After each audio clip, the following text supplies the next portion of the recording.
All right.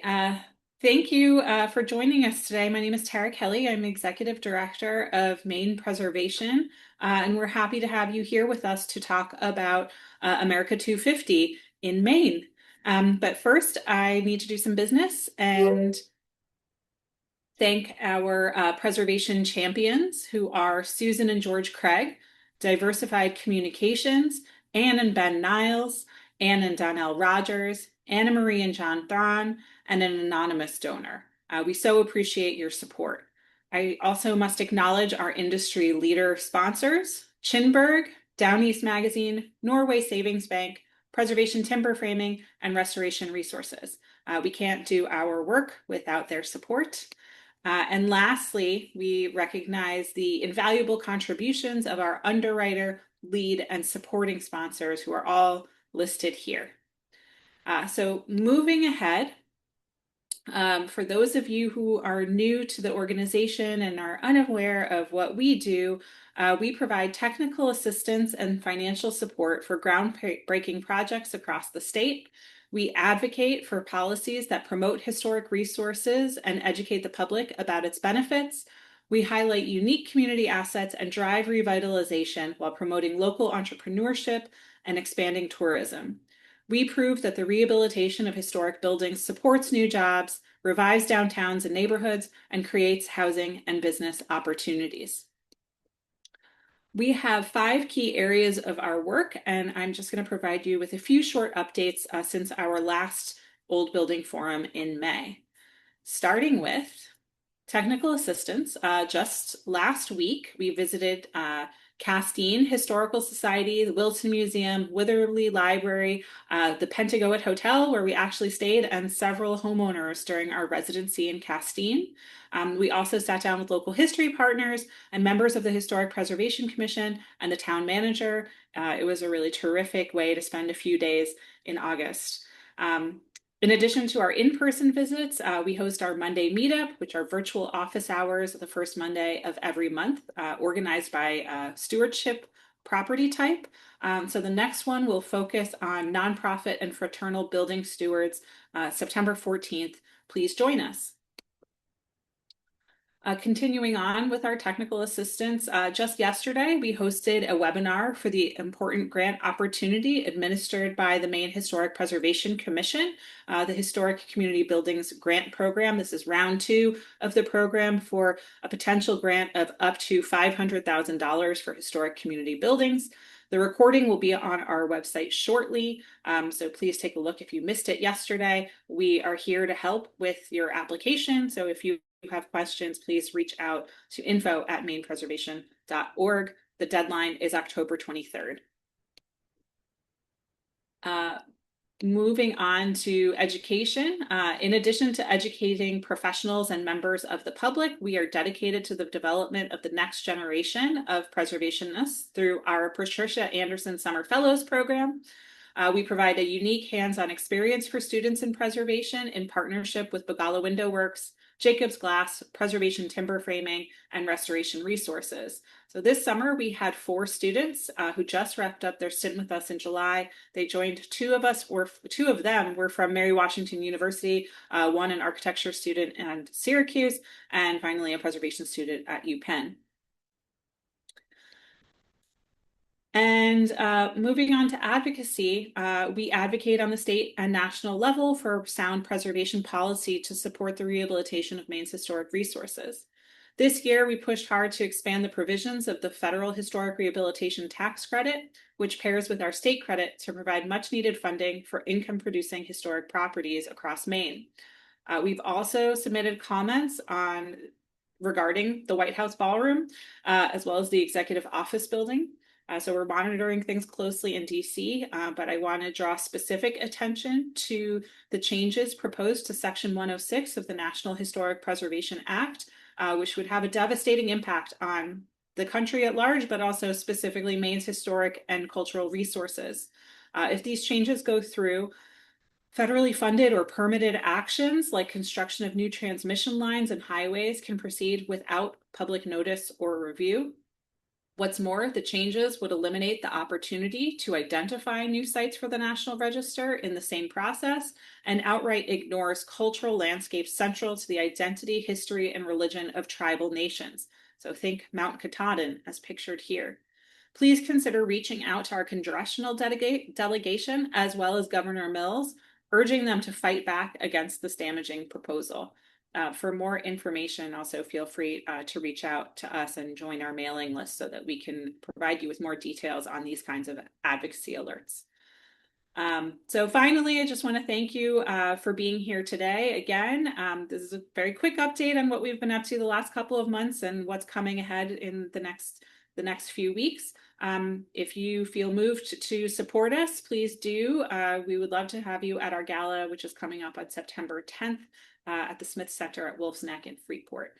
So please consider joining us there or supporting the online auction. And now I will turn it over to my colleague Brad to introduce our speakers for this afternoon. Thanks, Tara. First up, we have Sarah Hansen, who's the director of the Maine Semiquincentennial Commission. Prior to her current role, Sarah served as executive director of Greater Portland Landmarks.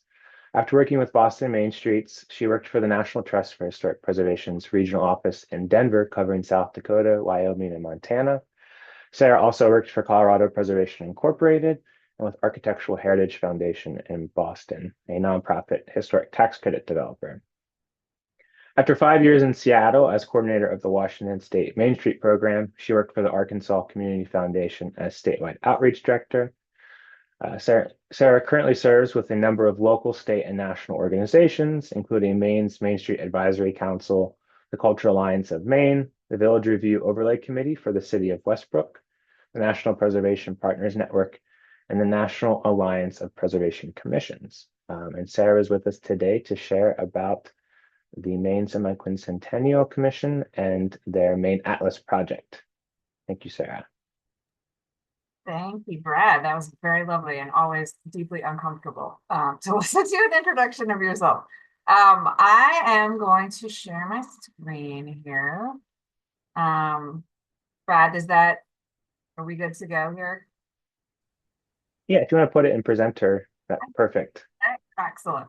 Awesome. Great. Thank you. Well, thank you so much to Brad and Tara and everybody at Maine Preservation, my alma mater, for having me here to speak today about the Maine Atlas. I'm just going to quickly give you an overview of the Maine Semiquincentennial Commission too, in case that's still that's something that's a little bit new to you. The commission was founded in 2023 by an act of the legislature. It has 14 commission members, and I see that one of our illustrious commission members, Peter Merrill, is in the audience today. Hello, Peter. We are chaired by Shanna Bellows, our great Secretary of State. And so the commission has been working for a number of years on what Maine is doing as part of celebrating America's 250th birthday. So just a quick heads up, there's a complicated national landscape. I'm sure that you all have been reading stories about some of the activities of some of these groups. It started with America 250, and the national landscape also now includes Task Force 250 and Freedom 250. One of, I think, the most helpful organizations for those of us in the history, culture, and preservation heritage field has been the American Association for State and Local History. They have tremendous resources. If you are still hoping to put something together, do a little something for the Semiquincentennial. Also, plug for them, they're having their national conference in Providence in September in partnership with the National Council on Public History, and it's going to be amazing, I think.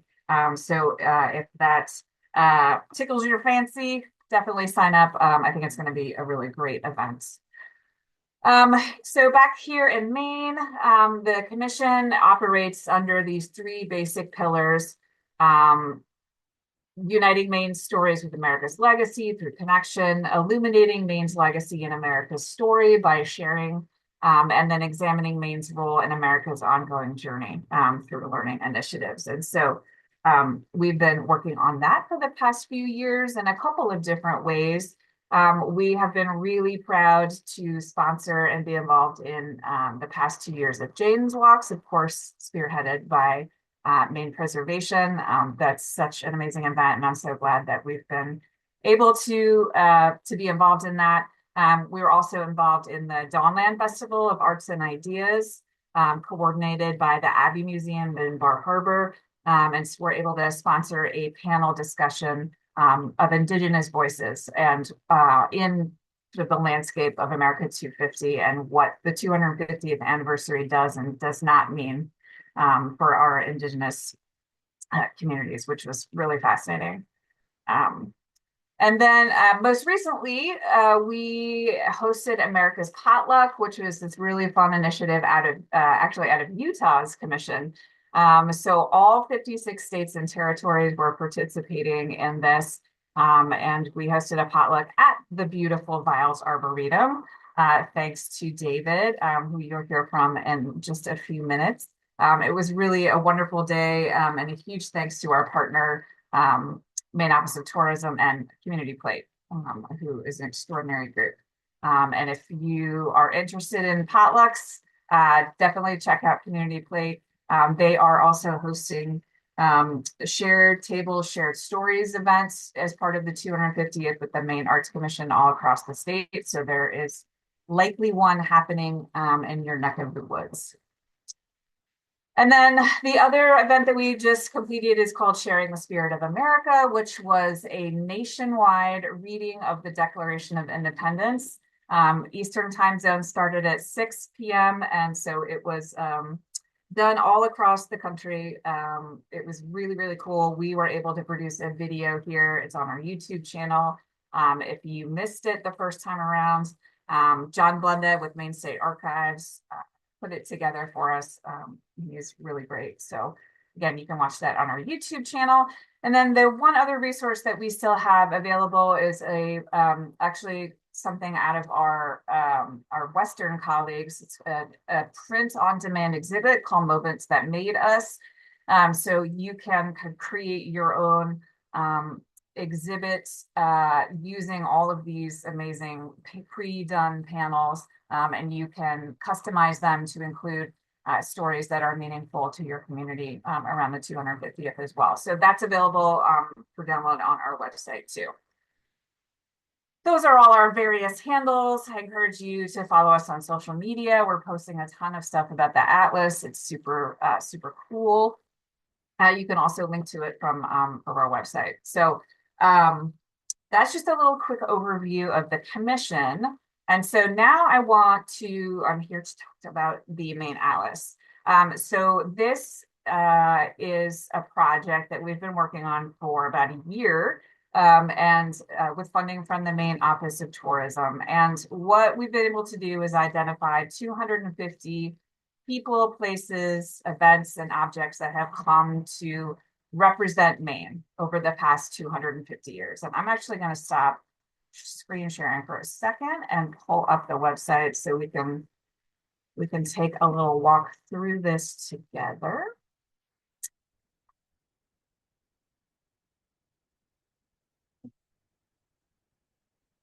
Okay.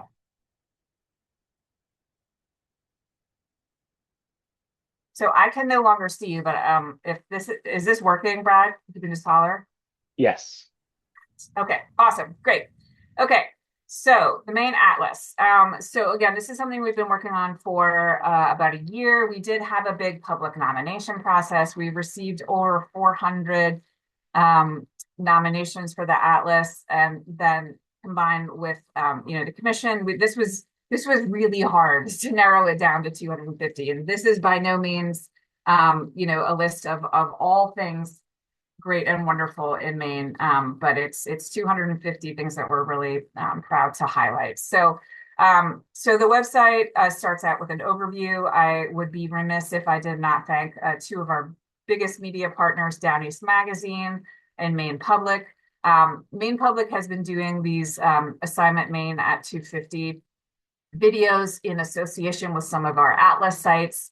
And you can link to that from this webpage. And then Down East Magazine has also, I will just click and show you this, put together this collection of many of their articles that relate to the 250 icons that we've listed here. And it's just a great collection. It's so fun to read through. So I highly encourage you to do that. So there's a couple of things that I just want to highlight from the Atlas for you today. You can come on here and search in a couple of different ways. You can search by event, object, person, or place, by tourism region, and by county.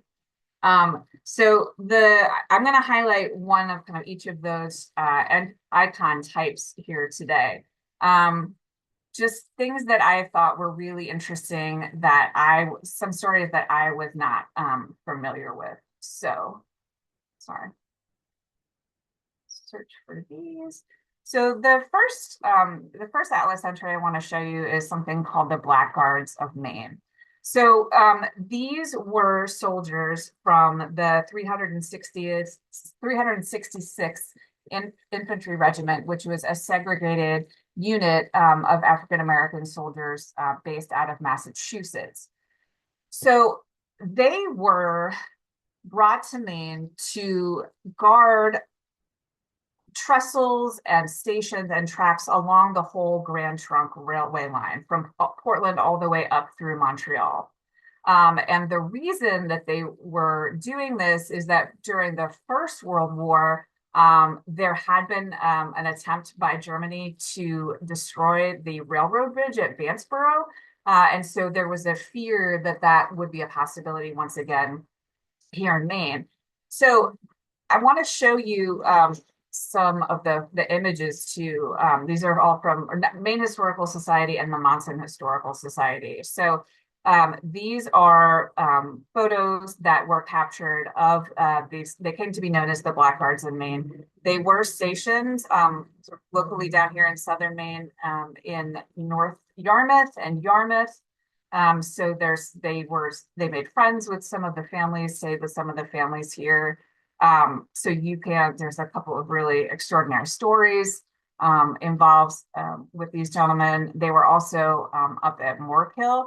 And if you didn't know where Moorkill was, which I didn't, I had to look it up. It's just east of Greenville. And this is the huge trestle bridge at Moorkill that they were guarding.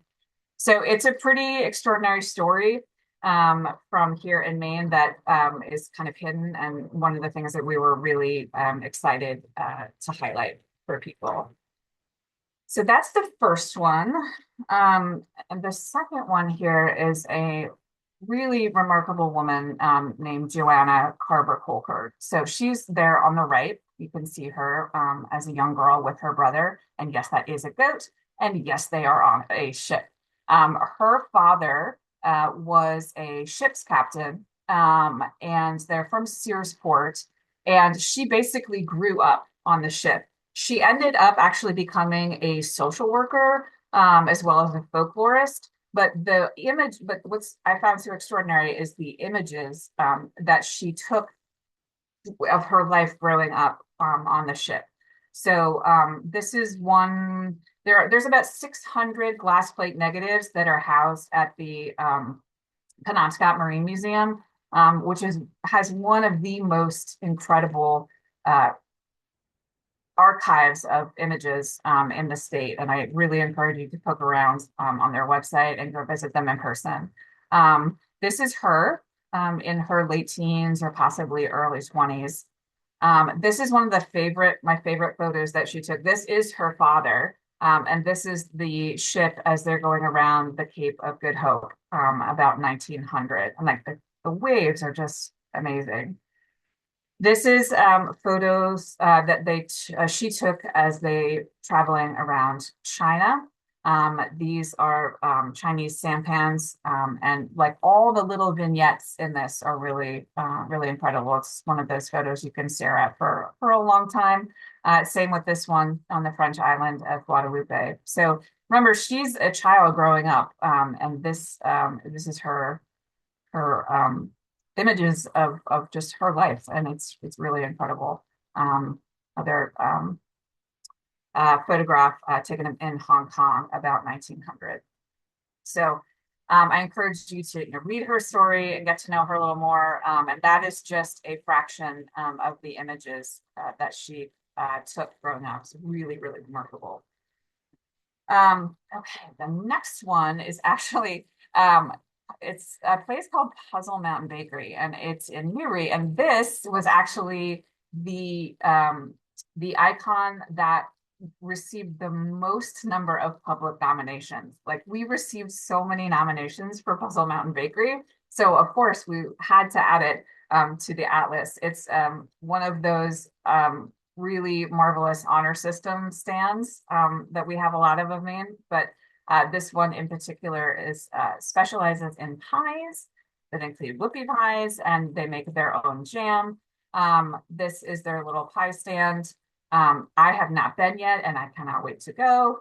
And then that's a picture of their blueberry pie, and I can't wait to have a slice. And in case you're wondering, yes, they have had issues with bears. And blueberry pie is indeed the bear's favorite, which I thought was hilarious. So just a fun part of Maine culture there. And then there's one other that I want to share with you. And this is the Passamaquoddy wax cylinder recordings. If you're not familiar with this story, in 1890, there was an anthropologist called Jesse Walter Fuchs, and he traveled up here to Maine with one of Edison's new phonograph recorders that record on wax cylinders, and they only capture about 2 or 3 minutes per cylinder. We're not really sure how many cylinders were ultimately recorded, but 31 survive, and they are now housed in the Library of Congress. And there is actually an image, believe it or not, of him recording members of the Passamaquoddy tribe, which is really incredible. This is from about 1890. And then this is the man later in life. And this here is Dwayne Toma. And Dwayne is a language keeper of the Passamaquoddy and just an absolutely marvelous human being. He's wonderful. He has undertaken the task of transcribing these cylinders. So you can read the stories of what they say, but there's this incredible website that we linked to where you can actually listen to them. And I'm just going to play you a quick. By Newell Joseph, taken by J. Wallace Hughes on the 15th day of March, 1890. Help me to go, oh, to the wicked love, not daily wicked, oh, I So that's just a quick clip. Again, we linked to this, so you can check it out. But it is so remarkable that these survive. And this is actually this is the first known recording of a tribal language in the world, and it happened right here in Maine. So I hope that this piques your interest here. Again, you can explore the Atlas, kind of a choose your own adventure. And this was really remarkable to put together. It's really very cool. You can check out all of our partner contributors. Again, encourage you to look at Down East Magazine, as well as the assignment at 250 Maine Public Pieces too, that happened as part of this. So I'm going to stop sharing now. So again, thank you to Maine Preservation so much for letting me share this project that we're really proud of and really excited about. And I hope that you guys all enjoy it and find something cool that you did not know before. Thank you, Sarah. Yeah. Yeah, and we'll have some time at the end for questions for Sarah or for David. And yes, if you haven't already, check out the Maine Atlas. Next up, we have David Greenham, Executive Director at the Viles Arboretum. So David has been working and living in the Augusta area since 1998, and he became Producing Artistic Director of the Theater at Monmouth. He He has led the Holocaust and Human Rights Center of Maine and the Maine Arts Commission prior to coming to the Arboretum, an organization he's always admired. David is also an educator and history buff. I'm sure, as you'll see shortly, he has been commissioned to create touring programs for the Maine Humanities Council with his Maine History Theater of Ideas program. Part of his interest in coming to Viles Arboretum was to explore the rich and challenging history of the property, which David will share with you today. So thank you so much, David. Great, thank you so much. And I will share my screen here. Here we go. Well, yes, thank you so much for inviting me today. Thank you to Sarah she was really the one who invited me, but Brad and Tara as well for making this forum possible. Needless to say, Viles Arboretum, which is a 224-acre land preserve located in Augusta, isn't an old building, but it is an old place. And old places, just like old buildings, deserve new lives that strive to make them vital and relevant to the communities where they are located. Now, if you're familiar with Augusta history at all, you know that all too often it begins with Old Fort Western and Martha Ballard, the midwife whose diary provides us day-to-day history for 27 years in the late 18th and early 19th centuries. But of course, that's not all the history of this place.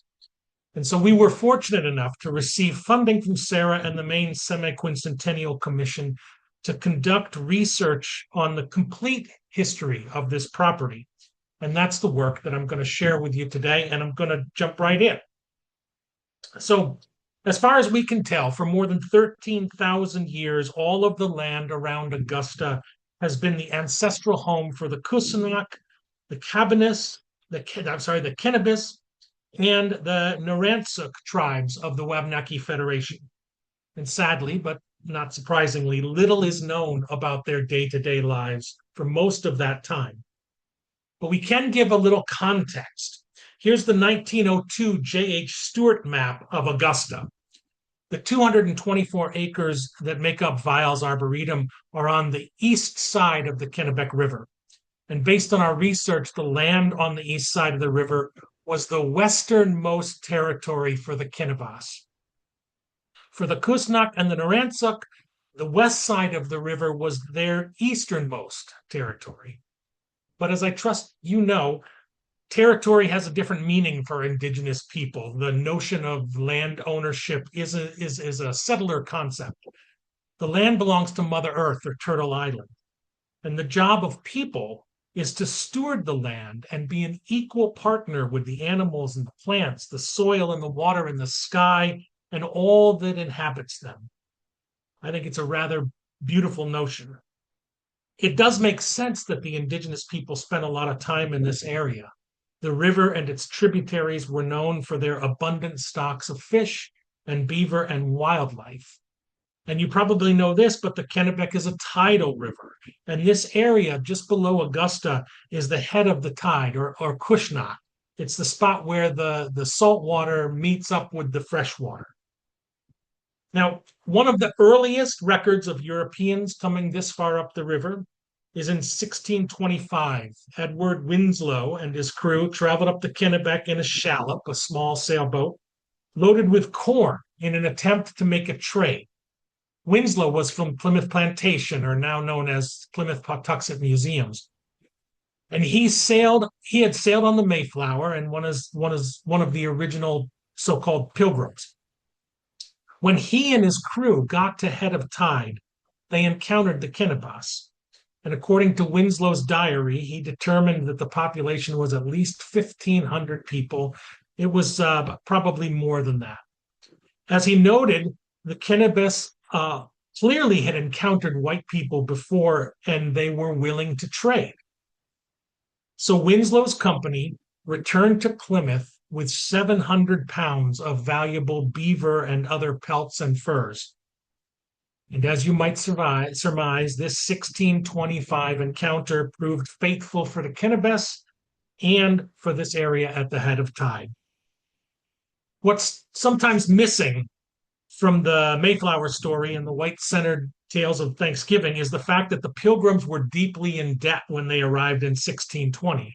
So in 1625, when Winslow's crew sailed up the Kennebec, the colony was still saddled by debt. These journeys up the rivers were speculative. They were looking for opportunities for lucrative trading. And so by discovering the head of tide and the Kennebec, Winslow and his men saw an opportunity. Beaver pelts were especially valuable as they could be sold in London to make top hats and other fashion accessories. So then 3 years later, in 1628, the Pilgrims built Cushnock Truck House, their trading post. It was probably built on a site close to the present-day Old Fort Western. In fact, there's a plaque on a stone there. And you know that line from the musical Hamilton, who lives, who dies, who tells your story. Well, this story seems to have been told 300 years later in 1939 by the Society Daughters of the Colonial Wars. They were founded in Boston in 1917, the descendants of the 1607 Virginia colony at Jamestown. The Daughters of the Colonial Wars, which still exist, is focused on what they refer to as the American colonial period from 1607 to 1775. Now, less than a year after the truck house was built, a land grant was made to Plymouth Governor William Bradford and his associates by King James, and it was a charter for the colony of New Plymouth. It included land within 15 miles east and west of the Kennebec River. Needless to say, the Kennebec were not consulted. The truck house was very successful. For example, the New Plymouth post at Cushnock had traded for 20 hogsheads. That's about a ton of beaver pelts from indigenous trappers in 1634 alone. But as time went by, the Kennebec learned of other avenues to trade their goods, and business at Cushnock Truck House declined. 41 years after it opened, in 1649, the Plymouth Pilgrims relinquished the truck house, giving it to, quote, all the free men of New Plymouth, whoever they were. They certainly weren't the Kennebec. Their records reflect the economic decline, but also show the political atmosphere in New England was changing. Trouble was brewing throughout the Massachusetts colonies, and local records for the truck house then become pretty unclear at the end of the 17th century and well into the 18th century. In fact, there's a bit of discrepancy here. You'll see the Pilgrims said they gave the truck house away in 1649, but the Daughters of Colonial Wars say it existed until 1661. It's hard to know who's right, but it makes sense that by 1649, the property had become known as a trading post. And although records don't exist, it's safe to assume that trading continued and involved a growing number of white trappers and other itinerant woodsmen. However, as I'm sure you know, the political troubles in the South were definitely brewing. And by 1675 or so, the wars began. Between 1675 and 1759, nearly 100 years, the history of New England is all about conflict. Many people have heard of King Philip's War or the French and Indian Wars, but there were actually 7 wars in that 85 years, along with much smaller skirmishes. You're a historian, so you probably know the common quip. In New England, it was a century defined by war, and every once in a while, peace broke out. Now, if you're interested in learning more about the indigenous view of these conflicts, especially for those of you from southern Maine, I'd really recommend Lisa Brooks' wonderful Our Beloved Kin. So British, French, indigenous people, settlers of every stripe, everyone seems to have been embroiled in these wars in one way or another. There are many conflicting accounts, but what's certain is that these wars were a series of messy affairs. In 1724, an English brigade from York attacked a large settlement further up the Kennebec River at Norridge Walk, and hundreds of Wabanaki and Abenaki men, women, and children and elders were murdered. It is believed that the few survivors found refuge within the Penobscot Nation or fled to the Micmac Nation in Canada. Indigenous people recognize this incident as the massacre at Norridge Walk. There's a lot more to this story, but the bottom line for the history that we're focused on is that the massacre at Norridge Walk seems to have been just about the end of the Kennebas tribal members living along this area in the Kennebec River. The century of conflict took a great toll. You'll recall that in 1625, it was estimated that there were 1,500 Kennebas who lived in the area. A century later, by 1726, it was estimated that there were only 220 indigenous people living along the northern Kennebec, and as few as 40 of them were Kennebas. It doesn't seem that any of them were located around the Augusta area and the area that is the present-day Arboretum. So just at the end of the conflict, 1754, Fort Western was built. A lot of people seem to think it was a kind of government fort, but it wasn't. It was privately built and privately owned. And 6 years later, in 1761, the land around here was surveyed, and the first land grants were made, and settlers moved in, and the past was mostly forgotten or ignored. By the late 18th and early 19th century, as the community grew, the property that would become Viles Arboretum encompassed 3 working farms. In the 1830s, the state purchased 78 acres of the property to create the working farm for what was then known as the Maine Insane Hospital.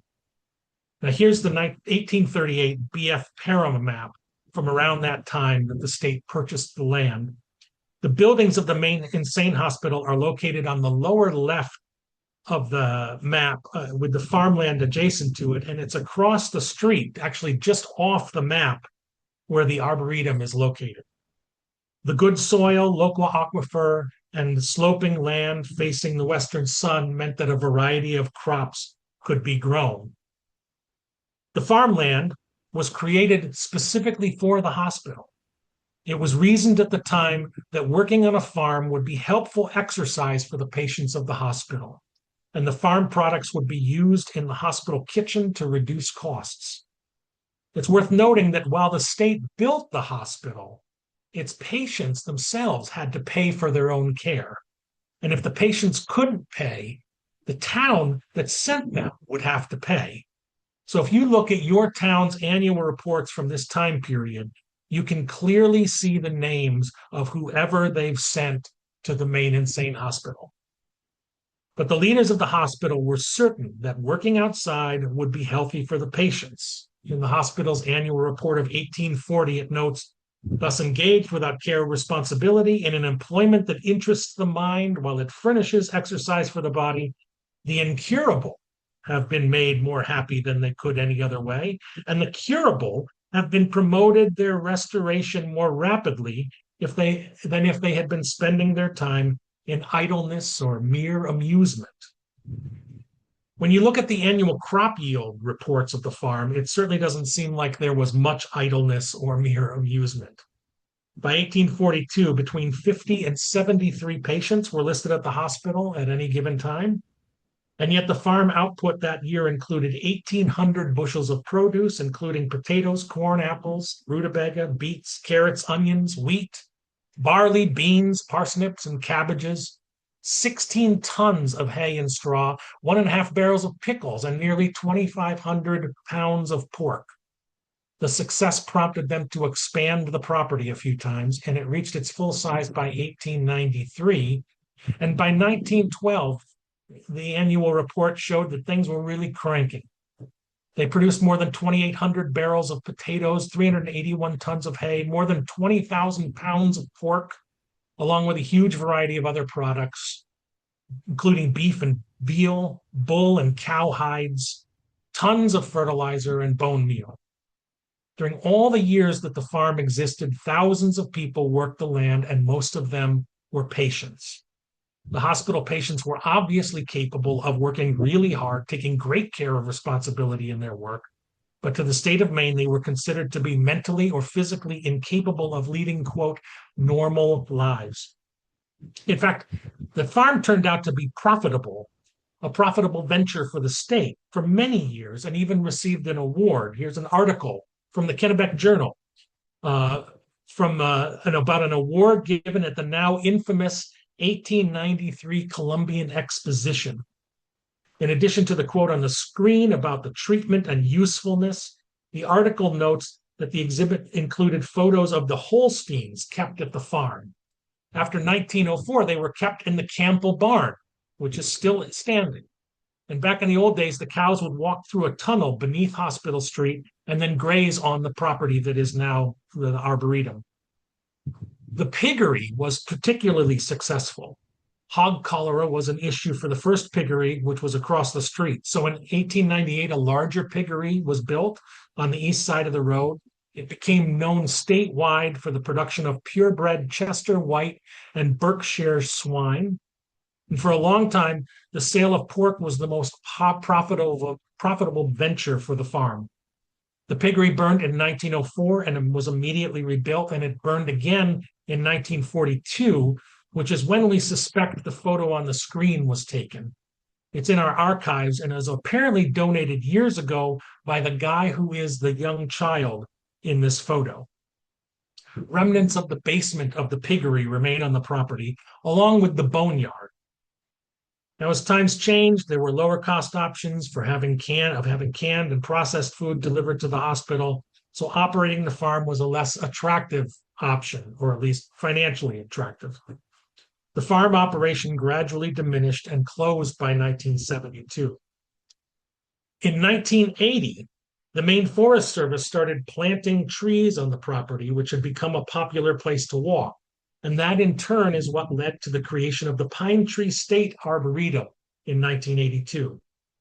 At the time, we were also home to the Small Woodland Owners Association of Maine. That's the SWOM acronym on the sign.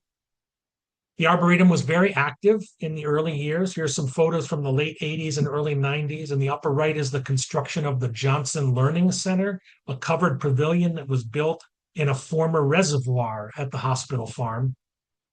The structure is still there, but in grave disrepair. The lower photo on the left is a pruning class that was being held, and it was a busy and exciting time for the Arboretum.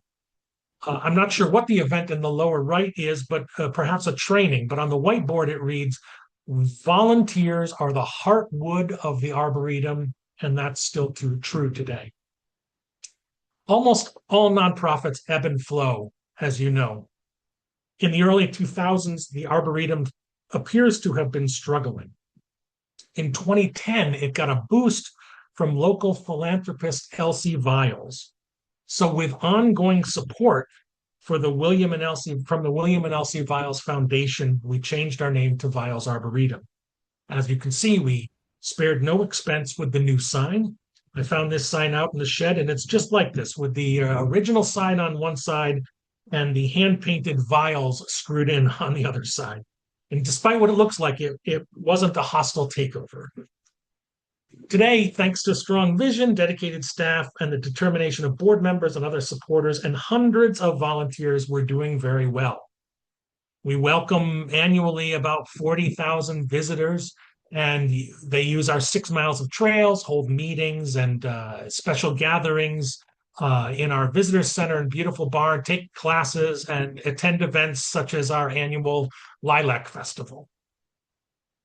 But we still need to root ourselves in the history of this property, and that's what brings us to our Nature Without Limits project. We're creating a 1.25-mile accessible trail loop with a sensory garden. And we were fortunate enough to receive funding from the state's wonderful Trails Bond, and the work on the first part of the trail will begin this fall, and our anticipated opening is the fall of 27. Obviously, creating an accessible trail anywhere is a worthwhile project. But for us, and for the history of this property, it's also an important opportunity to remember and acknowledge the people who worked on the farm for no compensation, and most likely for many of them against their will. So our accessible trail plans include more than just making a trail that's appropriate for people in wheelchairs and those who are unsteady in their feet. We're going to incorporate signage to tell the story of the hospital farm. And it's a tough story. Those who have been in Maine for a while will recall the famous AmHi consent decree. It came from a lawsuit claiming that AmHi, the Augusta Mental Health Institute, and the state had a long history of providing substandard care for people with mental illness. The agreement required the state of Maine to institute stronger safeguards for people with mental disabilities. The discovery process from the lawsuit revealed some horrifying statistics. Research shows that of the estimated 45,000 people who were admitted to the hospital between 1840 and 2004, nearly 11,250 of them died while they were patients. What's more, there's no record of burial for more than 6,000 of those individuals. The only way they're remembered is through the monument pictured here. It's right at Coney Cemetery, which is on the other side of our parking lot. And it's worth noting that the state did not contribute to the monument. It was funded completely through private donations. Now, as I'm sure you know, all kinds of individuals were sent to places like the Maine Insane Hospital in the 19th century. It wasn't just people who were mentally ill. These photos are contemporary from the time period, but not Maine. However, Isaac Hunt, the author of 3 Years in a Madhouse, was a patient in the Maine Insane Hospital. His account of his treatment when he was institutionalized here in the late 1840s was popular sensationalism at the time, and not surprisingly, it was mostly dismissed as fiction. You can find it and read it online. When we researched the patients, it's clear that there were lots of now treatable conditions that at the time were considered signs of mental illness. But that's not all. Indigenous people, individuals who were of mixed race, people who were gender questioning, individuals who had conditions such as attention deficit disorder or hyperactivity, people on the autism spectrum, or those who simply suffered from bouts of depression, as we all do, could have been labeled as insane in the 19th century. Many veterans suffering from PTSD or shell shock, as it was called, were institutionalized. So were those who were victims of domestic violence. In fact, it's worth noting that a disproportionate number of women who were experiencing postpartum depression and women experiencing the effects of menopause were admitted to the asylum. Some people were placed in the hospital who simply behaved in ways or expressed thoughts that weren't, quote, normal. A 49-year-old woman from Kittery was institutionalized. She had expressed, quote, erroneous views on religion, they said. It was assumed that she had contracted her mental illness while caring for her ill father and brother. We don't know what happened to the father and brother when she was institutionalized, but she died while she was a patient at the hospital.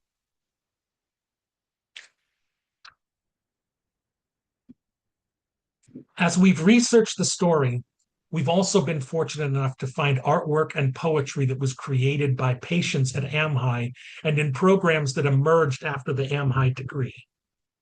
We're going to incorporate some of the art and writing along the trail, but we'll also have some new work to share.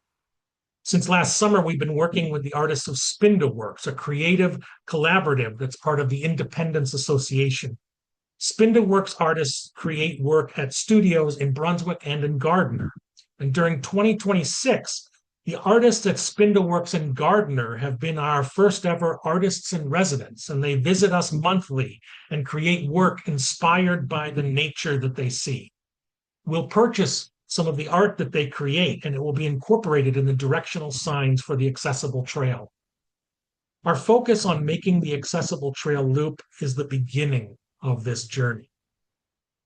We also want to use the trail as a catalyst to develop programs to connect the role of nature in the treatment of mental illness and depression. Some of you might be familiar with the Nature RX programs or Park RX or Richard Lou's Vitamin N or other programs that combine healthcare, mental health, and nature. We're using our time this year to research those topics and locate partners who are hoping to begin pilot programs once the trail opens. It's going to be the most expensive project Viles Arboretum has ever undertaken. The trail itself is $300,000, and we've raised that money. We'll expect it'll take another $200,000 or so to create replicable programs that can be implemented here and then shared freely with other land trusts across the state. Now, there's a pretty specific, more contemporary reason that Viles Arboretum is the right place to lead this effort. In March of 1984, 2 years after the preserve was created under the name of the Pine Tree State Arboretum, a body was found in a field in the far side of the property. It was 15-year-old Sharon Taylor, a Coney High School freshman. She had been bird watching when she was stabbed to death by a patient on leave from an AmHigh halfway house. We owe it to the memory of Sharon Taylor to work with partners to pilot programs. We owe it to the thousands of individuals who worked the property in the 19th and 20th century to develop programs to support those with mental illness. And quite frankly, we owe it to ourselves and the communities we serve. These are challenging times, as you know. We have real struggles on the streets of Portland and Augusta and Bangor and Lewiston and Auburn and all the other communities in Maine with folks who aren't receiving the mental health care that they need. We are all struggling with the constant influx of messaging from social media and obsession with our phones and all the helpful and harmful information that they provide at our fingertips. We're frustrated by the upheaval of our traditional systems of support. And if you haven't spoken to young people recently, please do, and you will see how concerned they are about the uncertainty of their future. This project is so deeply rooted in the history of our property, and we're really proud of that. And thanks to these research resources and many others, we're making a lot of progress to figure out how to share this story in a way that's meaningful and impactful, but also relevant to people now. And so that's where we are at the moment. Thanks so much for listening. Whoops. Thank you so much, David. Whoops. Well, we do have, with our remaining time, an opportunity for Q&A. I think it's been wonderful to hear from Sarah to kind of look at the breadth of Maine history and the state's heritage while turning to David and looking at the depth of history in place along the eastern shore of the Kennebec River there and what is now Augusta. So does anyone have any questions for David or Sarah? Feel free to just unmute and ask, or add it in the chat and I can say it out loud.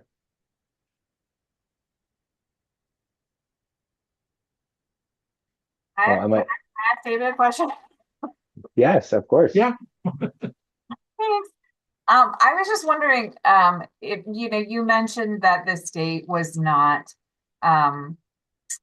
involved in that AmHigh memorial, and now that there's Riverview and the work happening at the old Kennebec Arsenal, and that the state occupies a lot of space across the street. Has there been any better cooperation or interest on the part of the state in exploring this story and the recognition of its importance? Well, they're cooperative. The archives and the state museum and the state library don't have a lot of the material. In fact, the library that had a lot of the material, we'll call the Black Library, that was at the old AmHigh was sold off. And fortunately, the last librarian there bought it all. And he at the time was the librarian at Heartland. And so he took it all to the Heartland Library. And then a lot of it disappeared, but it's the Heartland Historical Society, I think that you mentioned, thinks they might have some of the old material. But the one area that we're getting a little bit of movement in is that there are apparently peer-to-peer newsletters still around, and what they call patients as peers, and the peer-to-peer newsletters from the 50s to the present still exist, and they're at Riverview. And we have a guy, somebody who heard me talk, who works over there, who's working it out so I can come over. That's awesome. I'm glad to hear that. Yes, Sarah, I would love to work with you on the Nature RX stuff. Yes. But it's Thanks. it's a hard story. Yeah, that makes sense. The Nature RX thing really, we're looking at doing some, of course, we're growing things. We have some interest in doing food as medicine, but I think to add that Nature RX piece in there, I think that's would be really cool. But let's definitely, I will try We'll to connect offline, yeah. Yeah, let's connect. Thanks. But the difficulty of hard stories is that they're hard. And so how do you tell them in a way that isn't sensationalizing it, but also and that's why the Nature RX approach too is because we want it to be helpful to the people now. We want to do programs that would be helpful to the kinds of people who might have found themselves at a place like the Insane Hospital. And Sarah, I'll maybe end with a question for you. You were kind of given a pretty unique lens to look at the state of Maine in a different way. And so I'm curious, I know you shared some of your favorite items from the Atlas, but is there anything you've gleaned in the big picture about Maine that you didn't know before, about how folks see the state, see their own state? Oh, that's a really good question. I think it confirmed some things for me. I think I'm like a fifth or sixth generation Mainer, and so we have that streak of independence and stubbornness, but also I think a genuine love of our neighbors and a drive to support one another, and I think that came through very clearly in a lot of these stories and a lot of these places. But like David was talking about, there are some really hard stories here in Maine. I mean, with the Blackguards, they faced a pretty dramatic amount of racism in some of the places that they were stationed, especially Old Town and Orono. Not a reflection on those places currently. And there are, the story of obviously of our Wabanaki and indigenous tribes from the Weymouth expedition, the Penobscot expedition, all the way up to current times is a hard story. But if we don't know it, then we can't move forward in a way that that brings more people into the circle and really celebrates the diversity of this state. We are a pretty white state, but we've also had a long history of diversity and pretty incredible human beings. So I hope everybody really does take a moment to poke around. It's pretty cool, and the hope is that it lives on in perpetuity too, and maybe someday someone will pick it up and make it 500 instead of just 250. It'll be history someday. Someday. Well, Sarah and David, thank you so much. Thank you all for those who joined us. I hope you enjoyed the program, and look out for information for our next Old Building Forum this fall. Great. Take Thanks, care. Maine Preservation. See everybody at the gala.